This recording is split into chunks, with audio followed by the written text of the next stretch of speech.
సామాజిక న్యాయం సుపరిపాలనను జగన్మోహన్ రెడ్డి గారు నడిపిస్తున్నారు. అదేవిధంగా సామాజిక న్యాయ మహాశిల్పాన్ని విజయవాడలో ఏర్పాటు చేస్తున్నారు. దీన్ని ఎలా మీరు చూస్తారు? సామాజిక న్యాయం అంటే అంతకుముందు ప్రభుత్వాలు ఎన్ని ఏర్పడ్డప్పుడు కూడా పెత్తందారుల వ్యవస్థ పదవులు కానీ కాంట్రాక్టర్ పనులు కానీ ప్రతి ఒక్కటి కూడా ఒక ఉన్నత స్థాయి కులానికి సంబంధించినటువంటి కేటాయించే ప్రభుత్వాలు ఉండేవి. జగన్మోహన్ రెడ్డి ప్రభుత్వం ఏర్పడ్డ తర్వాత ప్రతి ఒక్క అట్టడుగున ఉన్నటువంటి చిన్న సన్న జాతులంతా కూడా ఒకే వేదిక మీదకి రావాలి. ఈ అంబేద్కర్ ఆశించి రచించినటువంటి ఈ రాజ్యాంగం అందరికీ వర్తించాలనే మంచి ఉద్దేశంతో ఈ పాలనని మొదలుపెట్టాడు ఆయన. ఈ పాలనలో భాగంగా 50% ఈ రాజకీయ ఉద్యోగాలు అంటే పదవులు సన్న జాతుల వాళ్ళు కూడా మంచి మంచి పదవులు ఆశించాలని ఆ పదవుల్లో అందరినీ కూడా ఆయన 50% ఎస్టీ అయితేమి, ఎస్సీ అయితేమి, బీసీ అయితేమి ప్రత్యేకించి మహిళల పట్ల ఎక్కువ ఆదరణ చూపించి మహిళా తల్లులందరూ కూడా మంచి మంచి పదవులలో ఆయన కూర్చొనిబెట్టి వాళ్ళని చూసి సంతోషపడే విధంగా ఆయన ఆశించారు. అదే జరిగింది, అదే జరిపాడు కూడా. అలాంటి మహోన్నతమైన వ్యక్తి ఆంధ్రప్రదేశ్ ముఖ్యమంత్రిగా మనకు రావటం చాలా గొప్ప విషయం. అదే విధంగా ఈ భారతదేశంలో కనీవిని ఎరుగనటువంటి రీతిలో ఒక విజయవాడ నడిబొడ్డులో ఒక ఆ స్థలం శృతివనం నిర్మించినటువంటి స్థలం ఆషామాషా కాదు. నిజంగా కూడా ఆంధ్రప్రదేశ్ లో అతి ఖరీదైనటువంటి స్థలాన్ని, ఇంత విశాలమైన స్థలాన్ని ఈ అంబేద్కర్ శృతివనానికి కేటాయించినందుకు భారతదేశంలో ఉన్నటువంటి దళిత బహుజన జాతులందరూ కూడా జగన్మోహన్ రెడ్డి గారికి రుణపడి ఉండాలి కూడా. అందుకనే ఈ శృతివనం ఏర్పాటుకి ఒక కమిటీ వేసి ఆ కమిటీ ద్వారా ఈ శిల్పాన్ని నిర్మించటం, ఈ మహాశిల్పం ఆ రూపం ఈ గుంటూరు నుంచి చుట్టుపక్కల కూడా ఇతర ప్రాంతాలను చూసినట్లయితే ఆ శిల్పం వెనక దాగి ఉన్నటువంటి శిల్పి మన ముఖ్యమంత్రి వైఎస్ రాజశేఖర రెడ్డి కుమారుడు జగన్మోహన్ రెడ్డి అని ప్రతి ఒక్కరికి కూడా ఇది శిలాఫలకంగా కాకుండా ఎన్నటికీ చెక్కు చెదరనటువంటి హృదయాల్లో జగన్మోహన్ రెడ్డి అంబేద్కర్ విగ్రహాన్ని ఇక్కడ ఆరంభించి ఆయన ప్రతి ఒక్క గుండెల్లో నిలబడిపోయాడు. ఎందుకంటే ఆ రోజు కూడా మన రాజ్యాంగ సృష్టికర్త, ప్రపంచ మేధావి ఆశించిన రీతిలో ప్రతి ఒక్కరు కూడా సమానత్వం ఉండాలి, ఎనుగుబాటుతనం ఉండకూడదు అనే ఒక ఉద్దేశంతో ఆయన రచించిన రాజ్యాంగం పట్ల ఆకర్షితులైనటువంటి మన ముఖ్యమంత్రి ఇలాంటి శృతివనంలో అంబేద్కర్ విగ్రహాన్ని ఏర్పాటు చేసేందుకు ఎల్లవేళలా కూడా దళిత జాతులు కానీ వెనుకబడినటువంటి తరగతులు కానీ ప్రతి ఒక్కరూ కూడా ఆయనకి ఎల్లవేళలా రుణపడి మళ్ళా ఆయనని రాబోయే ఎలక్షన్లో ముఖ్యమంత్రి చూడాలని మేమందరం కూడా ఆశిస్తున్నాం. జై జగన్. దాదాపు 19 ఎకరాల్లో శృతివనాన్ని ఏర్పాటు చేయడం వల్ల జగన్ అంబేద్కర్ గారికి ఘనమైన నివాళి అర్పించినట్టు అయింది అంటారా? ఎస్, అవునండి. అలాగే 125 అడుగుల సామాజిక న్యాయ మహాశిల్పిని ఏర్పాటు చేయడాన్ని మీరు ఎలా చూస్తారు?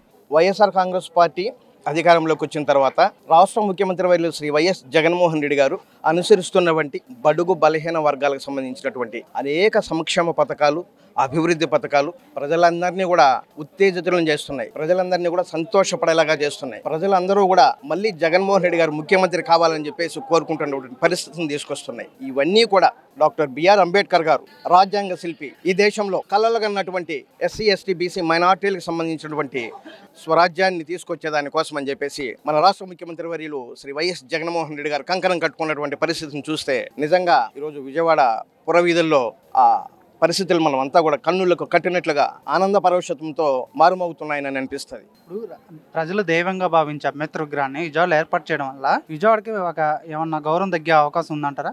100కి 100 రూపాయలండి. భారతదేశంలో ఉన్నటువంటి 3 అంబేద్కర్ విగ్రహాలలో ఆంధ్రప్రదేశ్ రాష్ట్రంలో విజయవాడ నడుబొడ్డున విశాలమైనటువంటి 18 ఎకరాల స్థలంలో ప్రజలకు అందుబాటులో ఉంచినటువంటి ఈ మహాశిల్పం ప్రతిరోజు కూడా ప్రజలకు తమ కర్తవ్య బోధనం నిర్దేశిస్తుంది అని చెప్పేసి మేము ఆశిస్తున్నాం. ఆ ఉద్దేశంతోనే మన ముఖ్యమంత్రి వర్యులు శ్రీ వైఎస్ జగన్మోహన్ రెడ్డి గారు ఈ కార్యక్రమాన్ని తలపెట్టి అఖండ విజయంతో నెరవేరుస్తున్నారని మేము భావిస్తున్నాం. ప్రపంచంలో అతిపెద్ద అంబేద్కర్ విగ్రహాన్ని విజయవాడలో ఏర్పాటు చేయడం వల్ల రాష్ట్రానికి దేశంలో గౌరవం తగ్గిద్దంటారు రాష్ట్రానికి?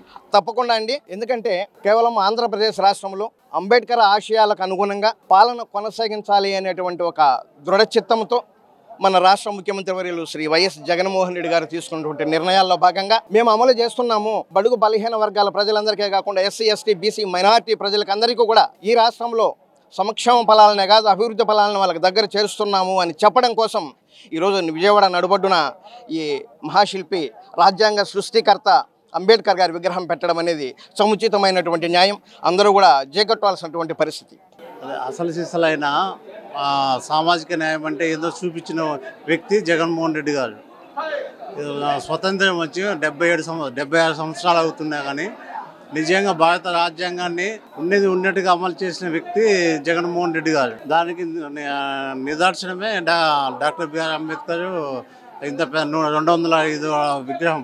దాదాపు 19 ఎకరాల్లో అంబేద్కర్ విగ్రహాన్ని ఏర్పాటు చేయడం వల్ల అంబేద్కర్ గారికి ఘనమైన నివాళులు అర్పించినట్లు అవుతుందంటారా? అవును, నిజంగా అర్పించినట్టు అవుతుంది.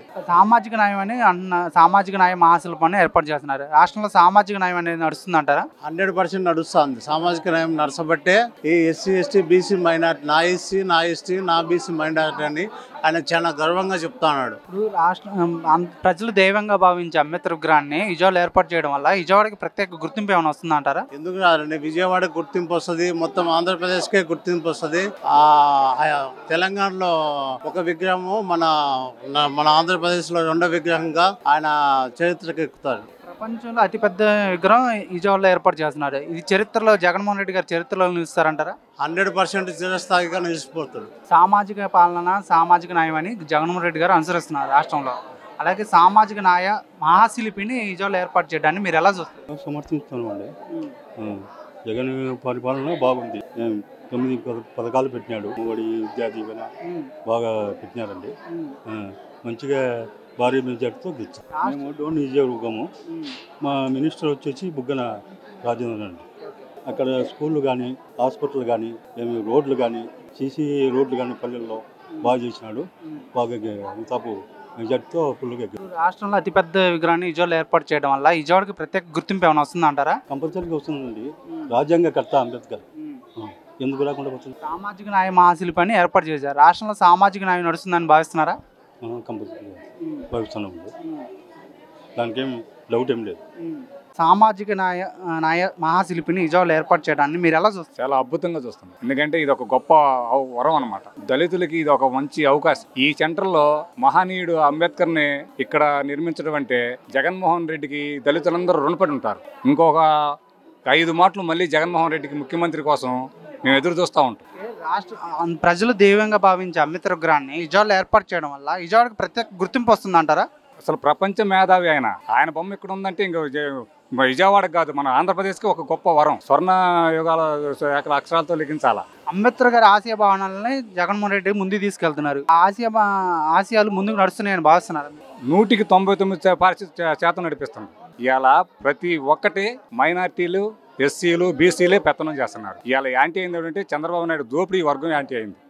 వాళ్ళు జేబులు పేదవాడి నోళ్లు కొట్టే బ్యాచ్ ఏంటి యాంటీ అయింది. అంతేగాని జగన్మోహన్ రెడ్డి పోయినసారి కన్నా ఇంకొక 10 సీట్లు ఎక్కువతో ముఖ్యమంత్రిగా ప్రమాణ స్వీకారం చేస్తారు. ప్రపంచంలో అతిపెద్ద అంబేద్కర్ విగ్రహాన్ని విజయవాడలో ఏర్పడటం వల్ల రాష్ట్రానికి గౌరవం దక్కిద్ది అనుకుంటున్నారా? చాలా గొప్ప గౌరవం అండి.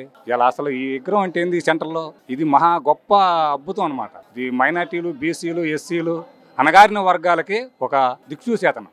ఆ దిక్సూచిని ఇక్కడ మాకు నిర్మించడం అంటే ఇంతకన్నా గొప్ప ఏముంటుంది? సబ్స్క్రైబ్ చేయండి.